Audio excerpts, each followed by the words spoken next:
அண்மை செய்தியை பார்த்து வருகிறோம்.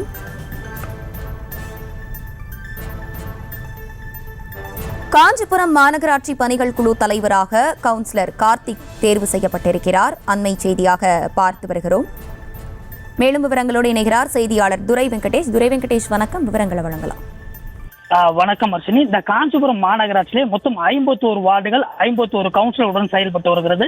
இந்த நிலையிலே இந்த காஞ்சிபுரம் மாநகராட்சியிலே 6 குழுக்கள், அதாவது பணிக்குழு, வரிக்குழு, கணக்கு குழு, சுகாதார குழு என 6 வகையான குழுக்களானது செயல்பட்டு வருகிறது.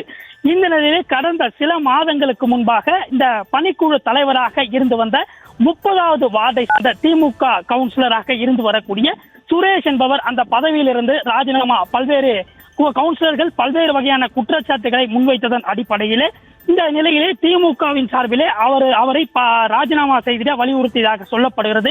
இந்த நிலையிலே சுரேஷ் என்பவர் ராஜினாமா செய்த நிலையிலே தொடர்ந்து அந்த தலைவர் பதவிக்கான தேர்தலானது இன்று காஞ்சிபுரம் மாநகராட்சியினுடைய அண்ணா அரங்கிலே கவுன்சிலர்கள் தலைமையிலே அந்த மாநகராட்சி ஆணையர் செந்தில் முருகன் தலைமையிலே இந்த தினமானது அந்த தலைவரை தேர்ந்தெடுக்கும் அந்த தேர்வானது, மறைமுக தேர்வானது நடைபெற்றது. இந்த நிலையிலே இதிலே 30வது, அதாவது ஏற்கனவே தலைவராக பதவி வகித்த 30வது வார்டை சார்ந்த சுரேஷ் என்பவர் இந்த இந்த மறைமுக தேர்தலில் கலந்து கொள்ளாத நிலையிலே மீதமுள்ள 5 கவுன்சிலர்கள் இதிலே பங்கேற்றனர். இந்த பணிக்குழுவிலே 6 மாமன்ற உறுப்பினர்களை சேர்ந்து இந்த பணிக்குழுவானது செயல்பட்டு வந்தது.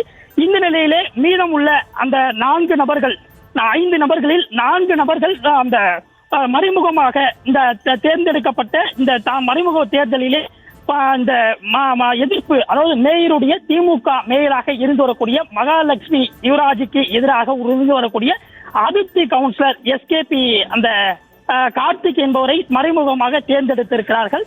இந்த ஏற்கனவே இதிலே இந்த மேயர் தரப்பிலே ஆதரவு கவுன்சிலராக இருந்து வரக்கூடிய ஒருவரும் அதிலே வாக்களித்து அந்த அதிருப்தி கவுன்சிலர் ஆனவர் தற்போது வெற்றி பெற்றிருக்கிறார்.